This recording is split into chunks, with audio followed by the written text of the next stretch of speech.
Hello and welcome to English Story TV, the YouTube channel and podcast that is designed to help you improve your English. I'm your host, Emily, and today's video is about a fascinating topic that affects us all, whether directly or indirectly: economics. Specifically, we're going to delve into the basics of economics, understanding how markets work, the role of government in the economy, and why studying economics is crucial for everyone, not just economists. First, let's define what economics really is. Economics is the study of how people use resources to produce goods and services, and how those goods and services are distributed and consumed. It's about making choices and dealing with scarcity. Scarcity means that there are limited resources to meet unlimited wants and needs. This fundamental concept helps economists analyze how people make decisions, how businesses operate, and how governments intervene in the economy.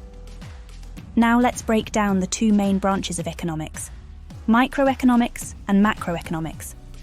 Microeconomics focuses on the actions of individuals and industries, like the dynamics between buyers and sellers, the factors that influence people's decisions to purchase goods, and how prices are determined. For instance, have you ever wondered why coffee shops in busy areas charge more for a cup of coffee than those in less crowded areas? Microeconomics can help explain that through concepts like supply and demand, elasticity, and competition. On the other hand, macroeconomics looks at the economy as a whole. It deals with aggregate indicators such as GDP, unemployment rates, and inflation to understand the broader economic trends and how they affect economic policy and decision-making. For example, during a recession, macroeconomists study how fiscal and monetary policies, like adjusting tax rates or changing interest rates, can be used to boost economic growth. Let's take a closer look at one of the most fundamental concepts in economics: supply and demand. Supply is the quantity of a good or service that businesses are willing and able to provide at different prices, while demand is the quantity that consumers are willing and able to buy at different prices. The price of any good or service is determined by the interaction of supply and demand in the market. This interaction also determines how resources are allocated in an economy. For example, if the demand for bicycles increases, manufacturers will produce more bikes, which might lead to hiring more workers, which in turn stimulates the economy. Another key area in economics is the role of the government. Governments can impact the economy in various ways, such as taxation, spending, and regulation. Economists analyze the effects of different governmental policies on economic stability, growth, and efficiency.